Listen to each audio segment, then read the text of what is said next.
Right, we're almost live. So if you all want to mute yourselves and all that, and then I'll do the same. Oh, thanks, Rita. Rita's encouraging everyone to vote for me. I was shortlisted, which is great, out of the 41 nominees for the Irish Echo down to the last remaining 6. And so she's very kindly shared the link. It's the Irish Echo kind of Culture and Arts Awards for and being you can vote. And you can vote from each device. So if you have an iPad, you can vote from that. If you have a phone, you can vote from that. If you have a computer, you can vote for that. So it's very I vote for Irish. you a couple times a day.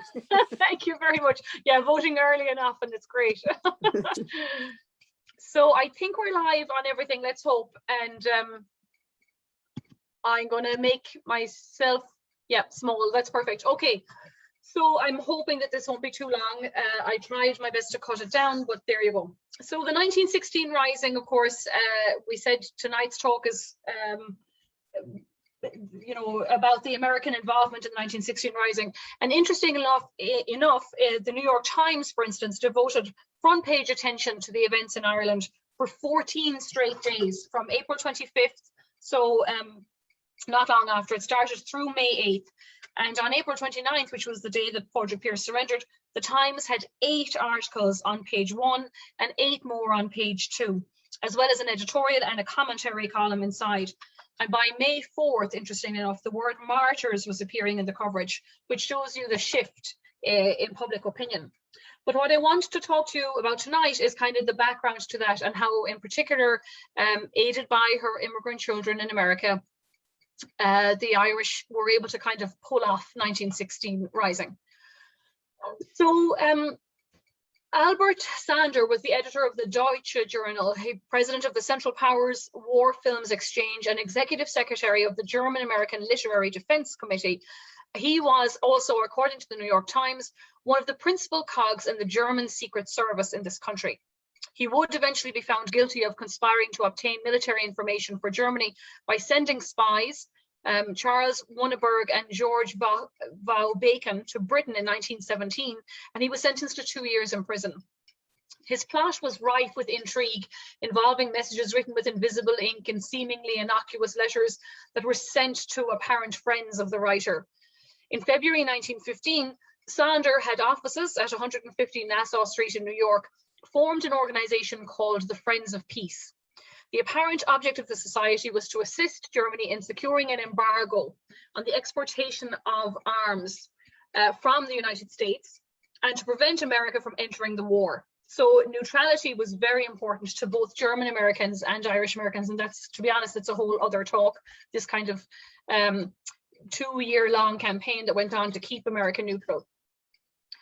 So affiliated with that German society were Clan na Gael, the Irish Republican Movement, the Socialist Party of New York, the American Truth Society, and a number of other German American societies. Among the chairmen of this Friends of Peace was John Devoy, who was the editor of the Gaelic American newspaper, and John O'Leary, both prominent members of Clan na Gael in New York. Clan na Gael, of course, would later cooperate on a more daring scheme for Irish revolution with German forces in 1916. Now, I'll have to rearrange my slides. Germans, including the president of the German-American National Alliance, this man here, Charles J. Hexamer, and Baron Hermann von Sternberg, who was the Imperial German ambassador until 1908, had been meeting leading Irish Americans since well before the war. Anti-British sentiment during the Boer War, for instance, had culminated in 2 major expatriate organizations, the National German-American Alliance and the Ancient Order of Hibernians, signing a compact together in 1907. The AOH pledged that if there was another conflict between Germany and Britain, the Irish would lend their support to the German side. These alliances were sought out because of a mutual dislike of the British, rather than in one way a genuine interest in Irish affairs on the part of the Germans. And there were people on both sides who doubted the efficacy of such an alliance. Nevertheless, the Irish American radical Republicans were prepared to go to any lengths to secure independence from Britain. As George Freeman, an editor of the Gaelic American, wrote in 1911 to Joseph McGarrity, who was from Philadelphia, the leader of the Friends of Irish Freedom there, "I believe in striking the enemy anywhere, above or below the belt." So German and Irish Americans quickly formed alliances, there's Devoy, both privately and publicly. The editors of a German-American newspaper, which was kind of really pro-neutrality, called The Fatherland, made a tentative public appeal to potential allies in ethnic America when it claimed England has enslaved Ireland, India, and half of Persia. She is ready to fight because some German soldiers entered Belgium, but she has no thought for the brave people of Finland groaning under the heel of Russian despotism. This appeal to Irish Americans dovetailed with the Irish nationalist old maxim that England's difficulty is Ireland's opportunity, and built on the Pledge of Mutual Assistance, which the National German-American Alliance and the AOH had signed in 1907. The collaboration between the Germans and Irish Americans, German-American and Irish Americans, on funding the struggle for independence in Ireland was the most visible and antagonistic action taken during this period of American neutrality. So Germany, of course, had to rely on their existing diplomatic representatives in this country during the early stages of the war. These men were trained for normal consular and diplomatic business, not really espionage. And so Germany did not have the network of intelligence support that the British had in the Secret Service Bureau, which had been founded in 1909 to assess the military and naval strength of Germany. Furthermore, the German diplomatic mission, the staff were just 4: the ambassador, Count Johann von Bernstorff, a commercial attaché, the Privy Councillor, Dr. Heinrich Albert, the military attaché, Captain Franz von Papen, who was also attached to the German group in Mexico, and the naval attaché, Captain Karl Boyed. These pictures are in my here throughout. Wolf von Eigel was secretary to von Papen. There was no organized espionage base in the United States before war was declared. So Dr. Albert and Dr. Dernberg, who were the former Secretary of State for the colonies, were tasked with spreading German propaganda, and they were sent to assist von Bernstorff. Albert, von Papen, and Boyed set up headquarters in the financial district of New York City and immediately passed on any information they had on the prominent Irish Americans who could assist with sabotage to the military attaché. The Irish Republican movement, naturally in New York, quickly caught their attention. Clan na Gael and the newspaper, the Gaelic American, had been overtly political since the 1880s in the city, and the Germans quickly noted prominent members of the organization. You can obtain particulars, they said, as to persons suitable for carrying on sabotage in the US and Canada from the following persons: 1, Joseph McGarrity, Philadelphia, Pennsylvania; 2, John P. Keating, Michigan Avenue, Chicago; and 3, Jeremiah A. O'Leary, 16 Park Row, New York. 1 and 2 were absolutely reliable and discreet. Number 3 is reliable, but not always discreet. These persons were indicated by Sir Roger Casement. In the US, sabotage can be carried out in every kind of factory for supplying munitions of war, but precautions must be taken in regards to Irish pro-German propaganda. And that was from a letter or many documents that were sent between Berlin, Dublin, and New York. Roger Casement then was the central figure, of course, in developing the rebels' relations with Germany. He was born in Sandycove in Dublin in 1864, the son of a British Army officer, and for 20 years he had served in the British Consular Service. He had gained an international reputation for exposing European, particularly Belgian, colonial exploitation of native peoples in Congo and South America.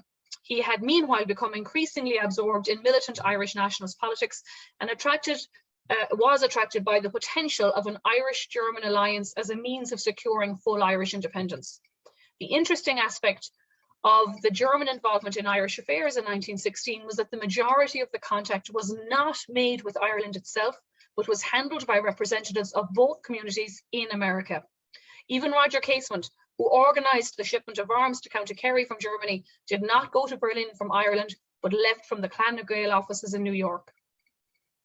As events in Europe heated up then, and the leader of the Irish Parliamentary Party, John Redmond, urged Irish men to enlist in the British Army to prove their loyalty so they would be rewarded with independence later, in 1913, Clan na Gael in America issued a statement reiterating the call for independence.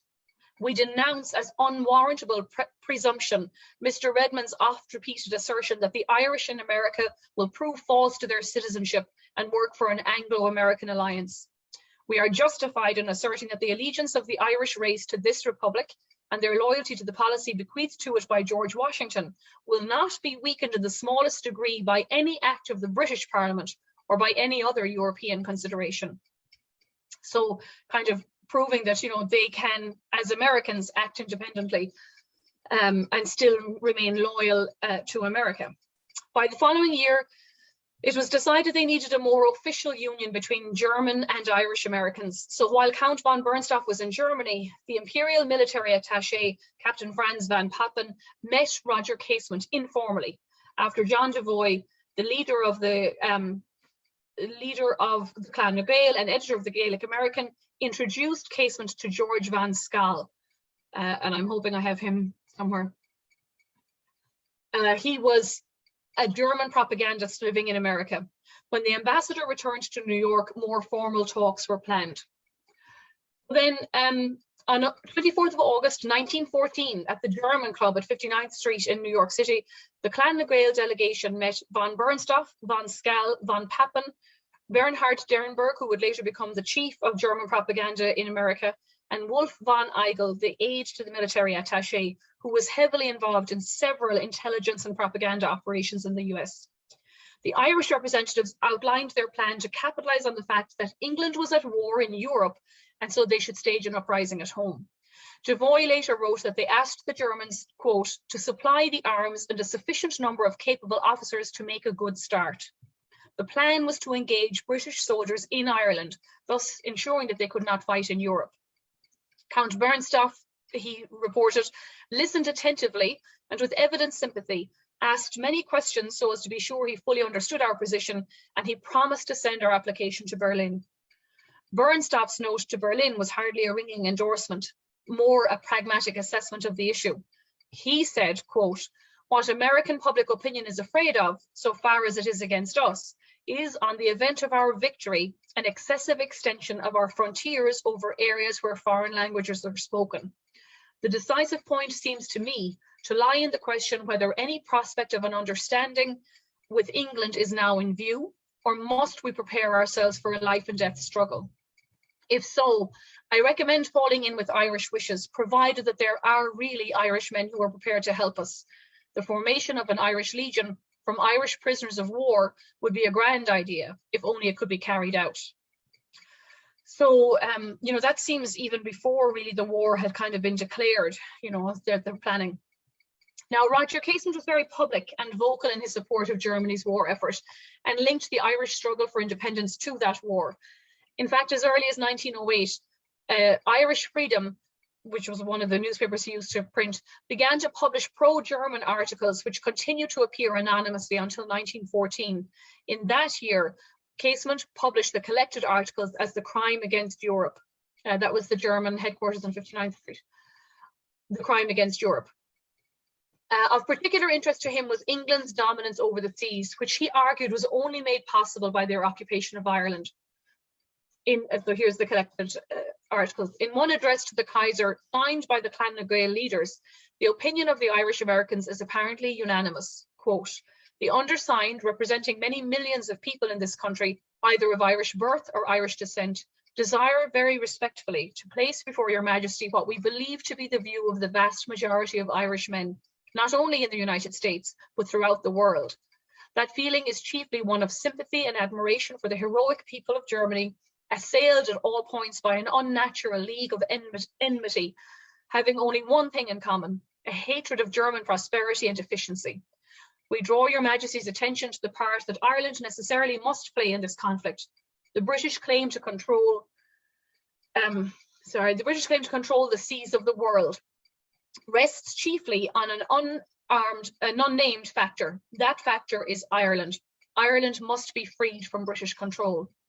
On July 26th, 2 days before Austria-Hungary declared war in Serbia, Erskine Childers' yacht, the Asgard, transported arms from Hamburg to Holt, near Dublin. A second shipment landed a few days later further down the coasts. Irish Americans watched these events carefully from New York, and on October 5th, 1914, Casement was given the approval to go to Germany to recruit Irish soldiers from prisoner of war camps and to collect armaments and munitions.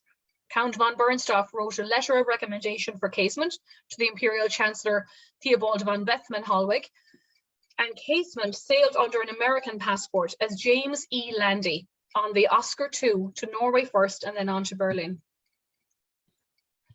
Casement was quickly provided with another identity as Mr. Hammond and given accommodation in a Berlin hotel. He was then introduced to the Undersecretary of State of the Foreign Office, Arthur Zimmerman. Casement was confident that the meeting went well and that the Germans were prepared to help. The Germans are fine and deserve rightly to win. I think they will still get to London and we to Dublin. On 20th of November 1914, the following official statement was issued from the German Foreign Office, circulated to the German press, and printed as a leaflet in both Britain and America, distributed extensively by Sinn Féin and German agents in Ireland. And so the flyer said, Sir Roger Casement pointed out that statements were being published in Ireland, apparently with the authority of the British government behind them, to the effect that a German victory would inflict great loss upon the Irish people, whose homes, churches, priests and lands would be at the mercy of an invading army, actuated only by motives of pillage and conquest. Sir Roger Casement sought a convincing statement of German intentions towards Ireland that might reassure his countrymen all over the world, but particularly in Ireland and America, in view of these disquieting statements emanating from responsible British quarters. The German government repudiates the evil intentions attributed to it in the statements referred to by Sir Roger Casement. Should the fortune of this great war, that was not of Germany's seeking, ever bring in its course German troops to the shores of Ireland, they would land there not as an army of invaders to pillage and destroy, but as the forces of a government that is inspired by goodwill towards a country and a people from whom Germany desires only national prosperity and national freedom. So there was this movement, obviously, to kind of stir fears in Ireland of a German invasion.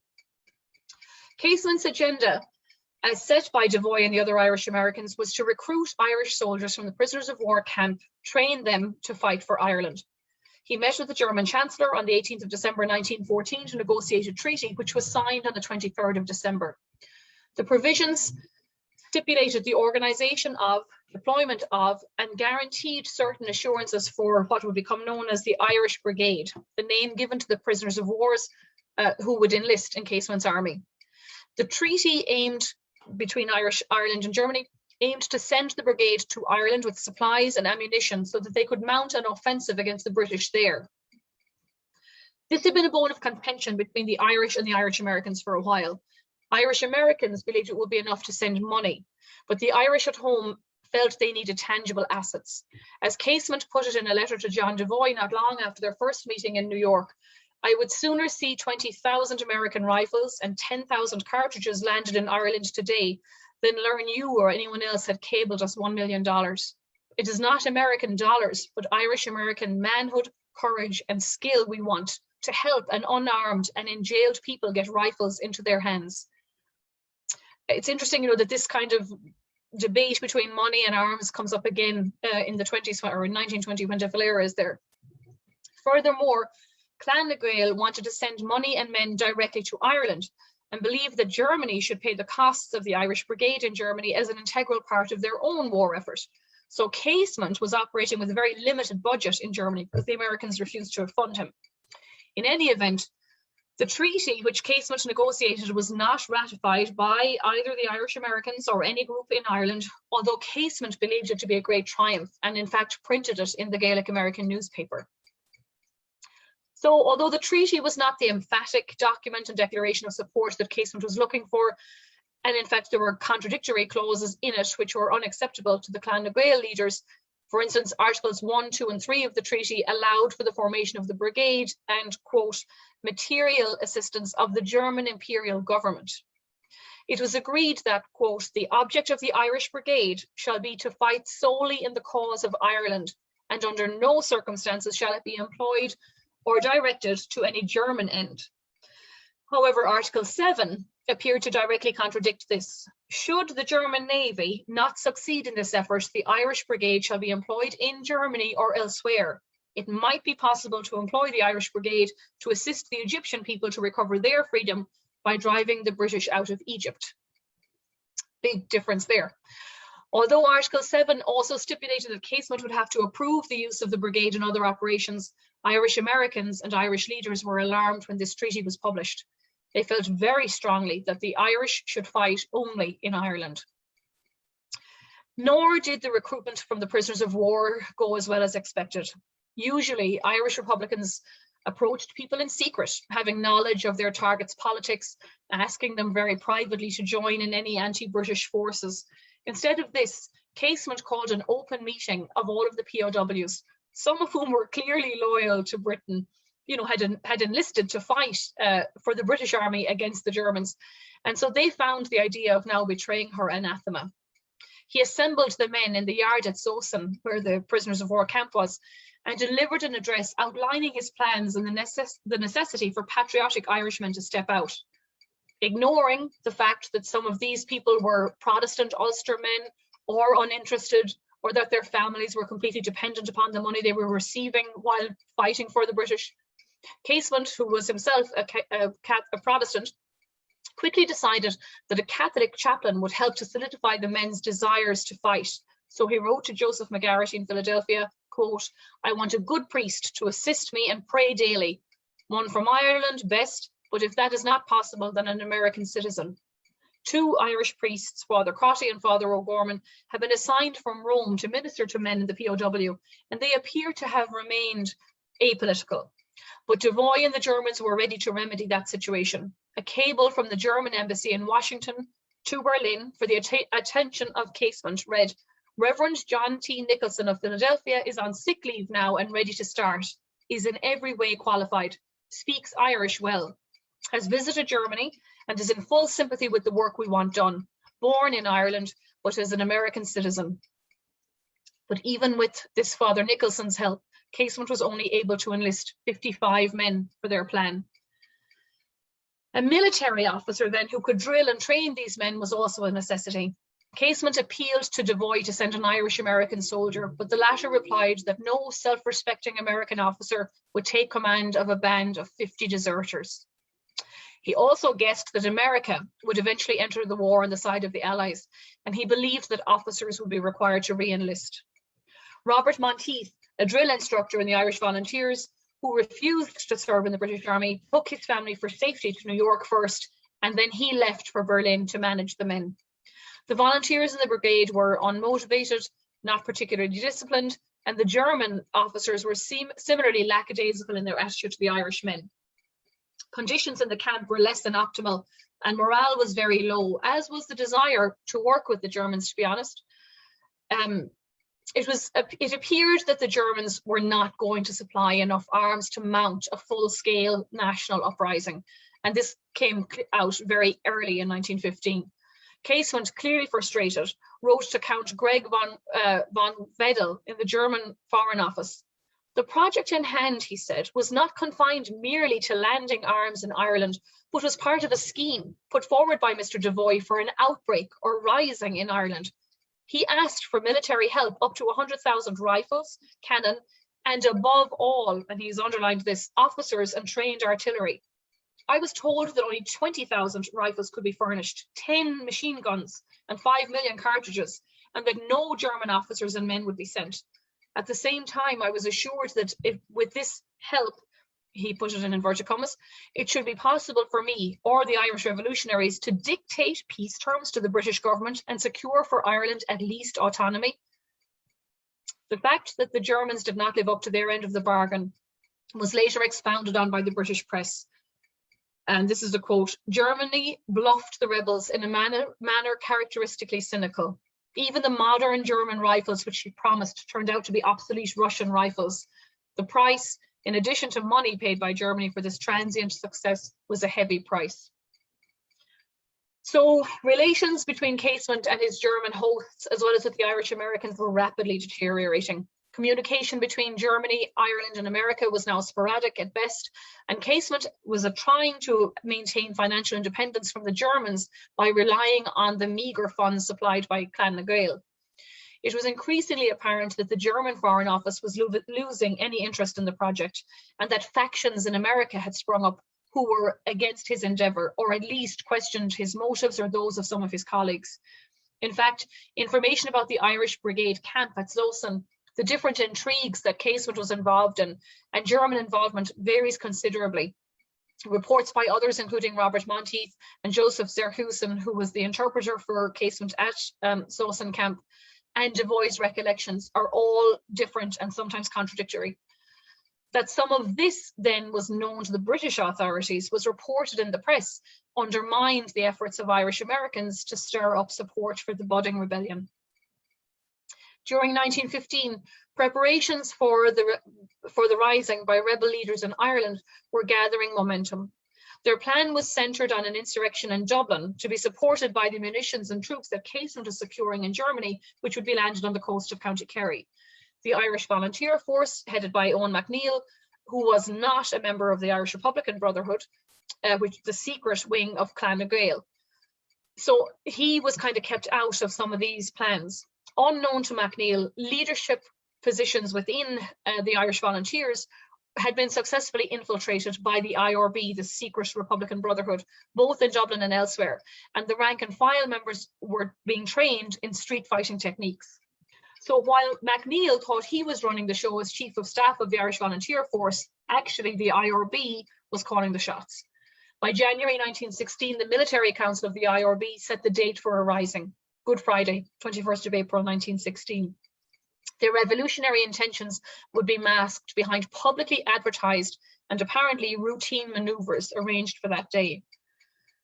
The reality of the lackluster response from Germany, though, was completely at odds with the hyperbole being reported in the ethnic press in America and the press in Ireland.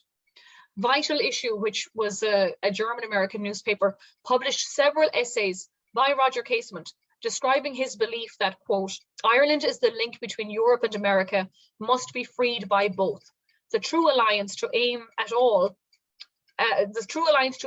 for all who love peace is the friendly union of Germany, America, and Ireland. These are the true United States of the world. This signaled a shift from advocating neutrality and instead now vocally urging cooperation between Ireland and Germany as common enemies of Great Britain. As Casement sailed for Ireland and the Irish Republican Brotherhood commandeered several key buildings in Dublin, the pro-German press in America continued to campaign on behalf of Ireland. The Irish nation has arisen to defend itself against the attempt to ravish it of its remnant of freedom. The patriots who challenged the British Army have won an immortal place in history. If success crowns the revolution, Germany will force recognition of the Irish Republic. If the Irish fail, America must defend them from the tyrant's revenge.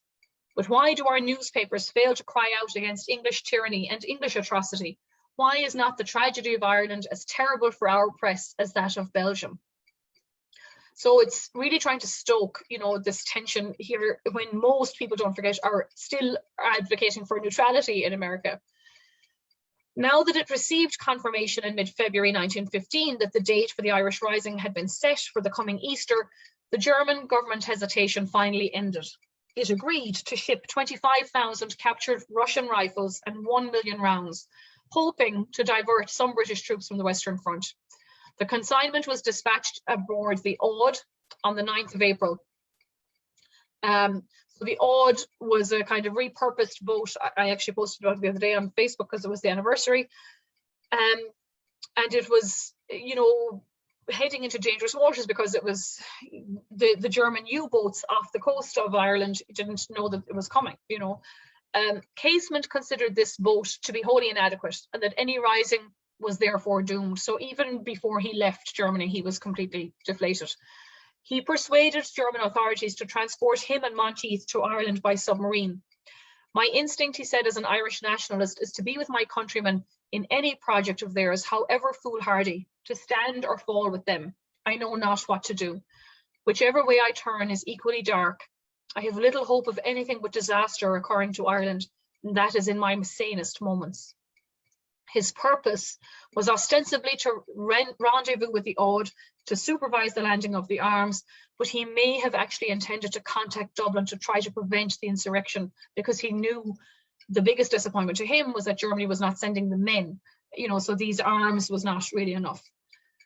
And of course, as we know, the whole enterprise ended technically, I suppose, in fiasco. Owing to navigational error, the Odd failed to appear at its agreed rendezvous point. Due to inept planning by the rebel leadership, local volunteers had not been expecting it to arrive when it did. The Royal Navy captured the arms ship on the same day, although the crew scuttled it.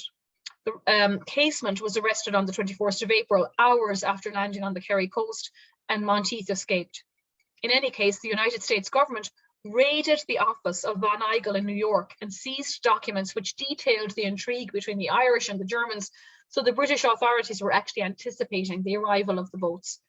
John Devoy wrote to Lawrence de Lacy, who had left Ireland in 1915 to settle in San Francisco, that the debacle was the fault of Casement, who Devoy explained, quote, would meddle in his honest but visionary way to such an extent as to spoil things, but we did not dream that he would ruin everything as he has done.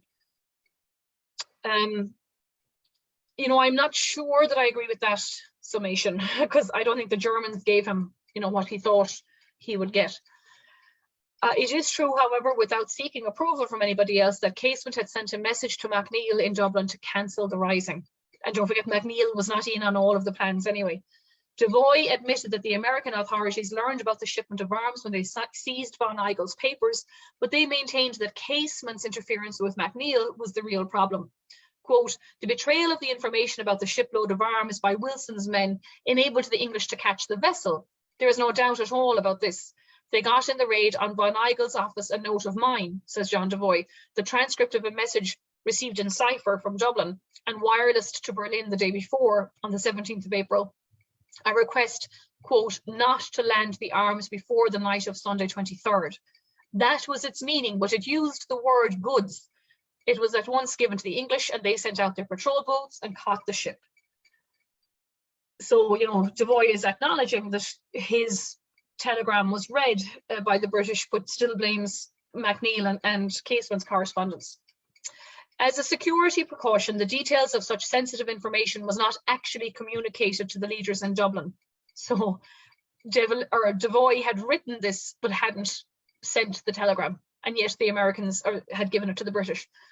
So the leaders in Dublin remained in ignorance about the plans for the rising. Only on the 19th of April were the IVF commandants given details of the plan for insurrection, despite the risk of this information leaking to those members who opposed it or to the British authorities. Disaster threatened then when MacNeill received confirmation of their true intentions on the 21st of April. He kind of hesitated a little bit and then countermanded the orders, cancelling the publicised manoeuvres for Good Friday and Easter Sunday by placing a note to the effect in the morning's edition of the Sunday paper that, like, manoeuvres were cancelled, everybody go home. By then, news had reached Dublin that the ship transporting German arms to Ireland had been captured. That happened on the 21st. So in confusion and despair, the IRB Military Council met in an emergency session on Sunday morning, the 23rd, to consider their options. And they decided to proceed with the rising the next day with what forces they could muster. The rebels' failure to receive the arms from Germany naturally had a major impact on the rising. Had they arrived safely and been transported from Kerry up to Dublin, MacNeill probably would have supported the outbreak, and its scale, especially the provinces, would have been infinitely greater.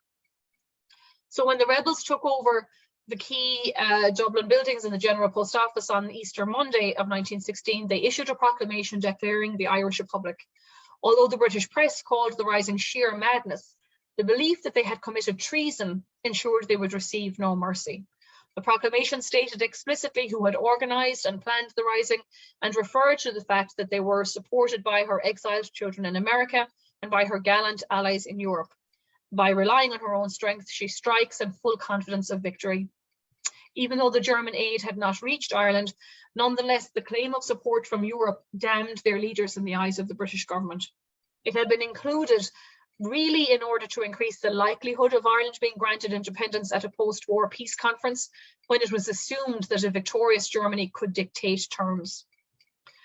The Irish Americans did not give up on the promise that German aid might mean, what German aid might mean for Irish independence. In September of 1916, so long after the martyrs had been killed in April and May, Bernstoff forwarded a memorandum from Clan Gael to Germany, which asked for arms and as many troops as could be spared to go again to Ireland. Quote, notwithstanding the failure in a military sense, the result has been of great essential benefit, short of complete victory, in Ireland, and it's of the first importance in America. The sending of a U-boat has convinced them of Germany's good faith, and the fact that the vessel reached the Irish coast demonstrated the power of Germany to help them. It appears from these documents that the attempts at renewed collaboration between the Germans and the Irish was encouraged by Clan Gael and other Irish Americans. The Gaelic American, the newspaper, declared that Germany was building submarines and might use Ireland as the base from which to attack England.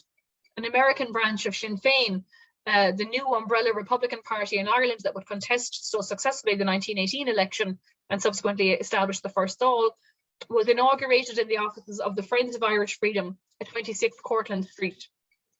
Prominent Irish Americans, including Jeremiah O'Leary, Peter Golden, John Moore, and Captain Monteith, who had escaped the landing of the Aud, as well as James Larkin, a leading Irish socialist, were the designated leaders charged with renewing propaganda and communication between Ireland, America, and Germany.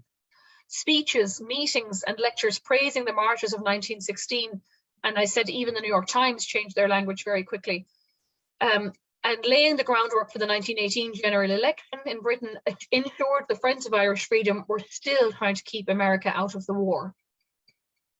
On the other side, British propaganda blamed the Irish Americans, and the support promised through Clan Gael and through other minor channels by the German government for encouraging the Irish to rebel in a needless waste of life.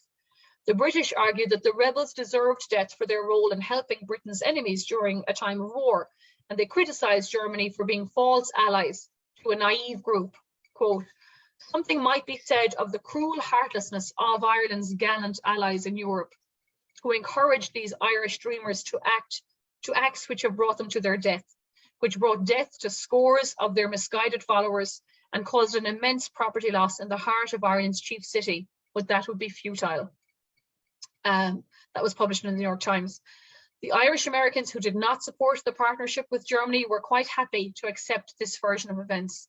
A German-Irish society established in Berlin in 1917 tried to keep the connection alive. The Irish have acted as friends at home as well as in the United States, and Germany must not underestimate the value of Irish friendship.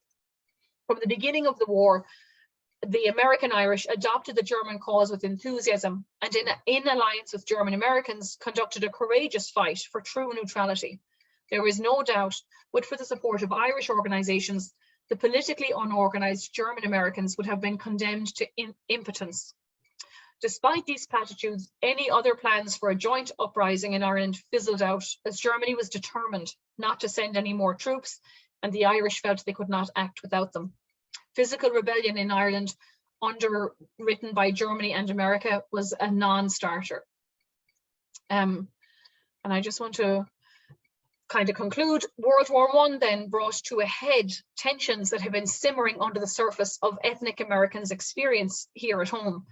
Issues of representation, power, and loyalty were at the forefront of how the war was reported even before America joined. And so where did ethnic Americans fit in? Fears about the hyphen and everything were expressed by Irish Americans at a mass meeting of the 1st Regiment of Irish Volunteers at Celtic Park. Claiming to speak for, quote, the overwhelming majority of the Irish people in the United States, the leaders of the event acknowledged that with the German victory, the British Empire would fall and Ireland and other nations would be free. Decrying the pro-British press in America, they denounced the monstrously unfair attempts made from day to day by the Anglo-maniac press of New York to deceive the American people by presenting to their readers only the English version of news from Europe. We emphatically deny that these subsidized and corrupt papers represent the opinions of the citizens of New York, whom we know to be in sympathy with Germany. And of course, the other problem for them was that the political leaders were also not interested in pro-German sentiment. And so Theodore Roosevelt in 1915 addressed an assembly of the Knights of Columbus, a largely at the time Irish American, of course, organization at Carnegie Hall. And I'll just finish with this. His speech read, quote, "For an American citizen to vote as a German American, an Irish American, or an English American is to be a traitor to American institutions. And those hyphenated Americans who terrorize American politicians by threats of the foreign vote are engaged in treason to the American Republic. Therefore, we should devote ourselves to secure the 3 elemental things: 1, a common language, the English language. 2, the increase in our social loyalty citizenship, absolutely undivided, a citizenship which acknowledges no flag except the flag of the United States, and which emphatically repudiates all duality of intention or national loyalty.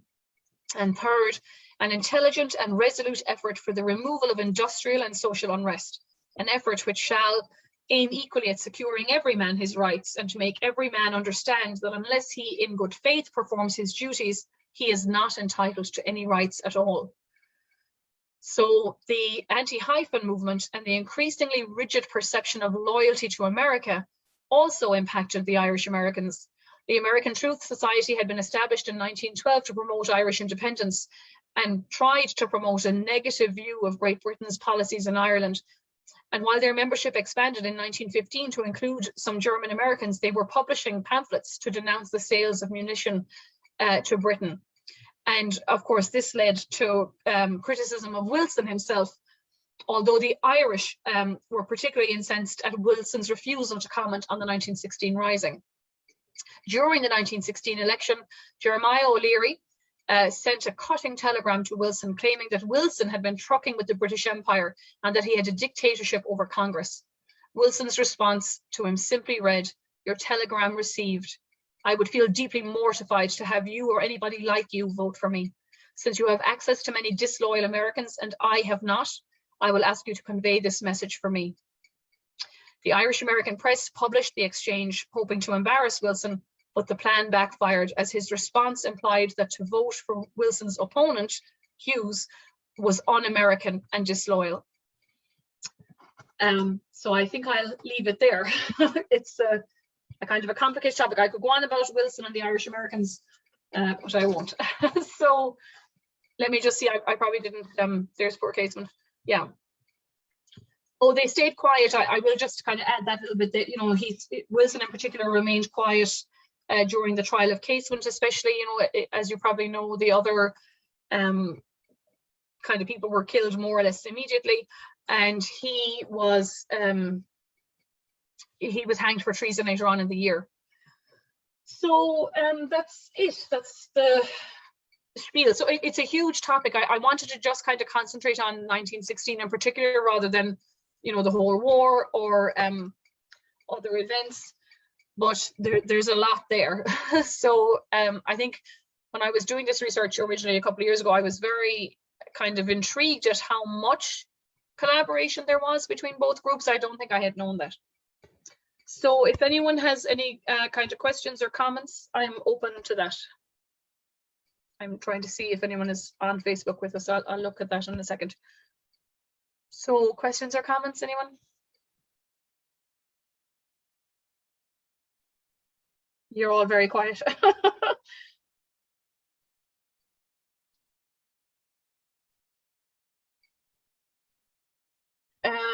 One, okay, good. Thanks, Bob.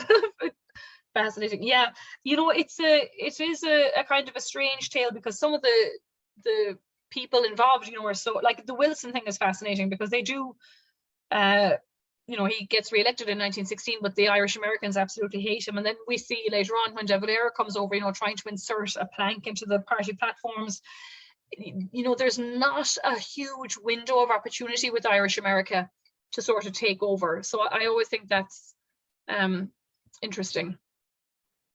I used to teach this in American history when I was a classroom teacher, and there was, believe it or not, in the American history books, there was touching the German-American alliance, the German-Irish alliance, I should say, during the First World War. It certainly wasn't in any of the depth that you presented here tonight, but there, you know, the stories of the U-boats and the landing of or the attempted landing of arms and things, that was pretty much standard in New York State for 11th grade history. So it was presented, but certainly not to the degree that most people would see in a public high school at that time. And clearly, you know, the way the textbooks write it, and if you don't do your own research, then you won't get much more than that. So I appreciate it. Well, you know, the German group really was that ethnicity was the single kind of biggest ethnic American group, and they are pretty powerful as a bloc, even though they're not homogenous. You know, like 1/3 of them were Jewish, 1/3 are Protestant, 1/3 are Catholic, and so but there's and you know, a lot of them are kind of better educated, so there's a kind of a German intelligentsia, you know, and arts, certainly in particular cities, you know, that they really are more vocal, I think, in one way, you know, than the Irish. And as I say, it looks like the window for Irish America is quite small. Actually, Peter just asked on Facebook, does anyone know what happens to the Friends of Irish Freedom during the Civil War? And, you know, they have broken apart. And so De Valera, you know, kind of broke that group apart during the War of Independence, and then one side more or less peters out, you know, they just kind of peter out, you know. And I think there's a lot that's going on. Like, I think the fact that America enters the war is important. I think the fact that Germany loses, you know, like there's a lot. And then, of course, don't forget, very quickly after the war, and it might have been inspired by the war, America starts to look at its immigration rules for really the first time, you know. So there's 5 or 6, or not even that long, but by 1924 they've passed the Johnson-Reed Act, where they have these quotas, you know, so to kind of stop newer immigrants coming in. And so I think definitely, like by 1924, when the Johnson-Reed Act, the whole hyphenated American thing is kind of on its way out. And by that point, you know, the Irish problem looks like it's solved. You know, partition is there, they're independent, even the Civil War is over. So I think that little window from 1916 to 1921 was the last time that Irish America was actually successful as a bloc, and I mean a national bloc. You know, even today, Irish Americans are kind of fragmented. You know, you could argue in the 50s and 60s they were largely Democrat, largely, you know, blue collar. It's way more fragmented today than it is, but it was even fragmented in the 50s compared to what it was in like 1917, you know. I'm interested in the more contemporary resonance of the money versus men dynamic. How does this echo across time in Ireland's resistance to Britain? You know, it's very interesting, Amy. I always think, you know, the people on the ground want one thing, and then the kind of theorizers, is that a word, on the other side, you know, want a different thing. So this is what the argument is again in 1920 when De Valera is here. Although at that time it's De Valera kind of arguing for money here in America, and it's Michael Collins at home saying that we just need guns, we need bullets, we need supplies, you know. And so I think money is probably hard to translate, you know, like when you're, particularly if you're in Ireland, like who are you going to buy weapons from? You know, if you have $1 million, you can't buy them in Ireland, you know. So I think the men is very interesting, like there, and you know, you see this with Irish people after the Civil War here in America. You know, the Fenians attempt to invade Canada a couple of times, you know, there, and the San Patricios, even kind of in the Mexican War. There are these times where the soldiers can be kind of parlayed into other conflicts, and it just doesn't really happen. I think, and there definitely are Americans who go home for 1916. There are men who go home in 1919 for the War of Independence. You know, both American-born and Irish descendants, or Irish people who have immigrated to here. But it is interesting that that's the kind of conflict, that do you want supplies and or men, or money? And money just wasn't practical, really. Kathy and Chris McCarthy, places like Yorkville in Manhattan, yeah, where the Irish and Germans lived together, must have been very interesting. Exactly. So that Upper East Side kind of time, you know, area was very, and Hell's Kitchen a little bit too. Peter Patton, my grandfather, who was a native of Tyrone, was in the Friends of Irish Freedom. He was an officer in Vermont. They were very active during the War of Independence, yeah, but don't know what happened to them during the Civil War. So they separate, Peter. The organization is more or less broken into two originally: the American Association for the Recognition of Irish Freedom, or some terrible name, Irish Republic, I think it's AARIR, you know, and the Friends of Irish Freedom, with, I believe, the slightly larger faction, although not necessarily the leadership, going with De Valera's thing, which is that AARIR. And after that, they both just kind of peter out, because, as I say, you know, like by June of 1921, they're in a truce with Britain. and then they negotiate, and then it's civil war. So it kind of flares a bit during the Civil War, but certainly Irish Americans don't want to take, a side as such in the Civil War. So I think that's what kind of maybe hastens its end, but I'll have to check that. Anyone else have any questions or comments? You can unmute yourself if you'd like. Sometimes it's easier to just talk.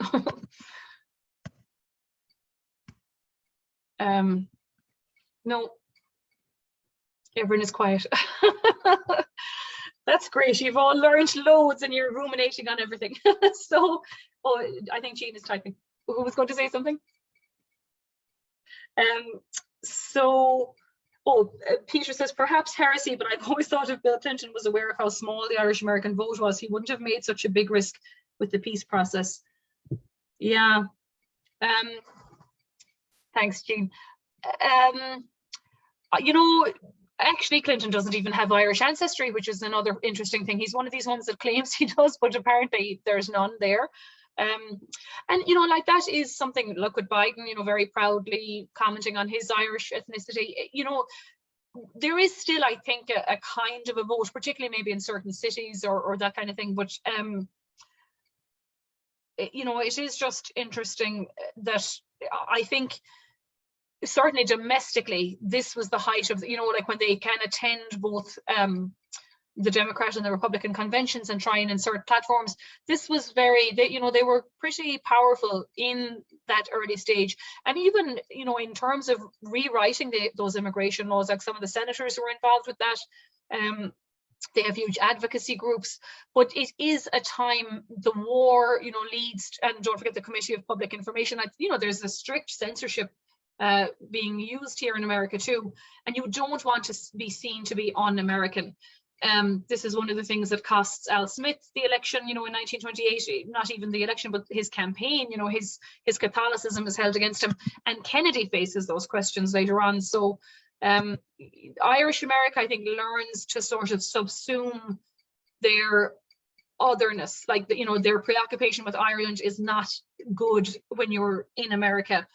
Even the Catholicism sometimes has to be a little bit muted because you have to prove that you're not going to be taking orders from the Pope. You're going to serve your country if you're a politician here.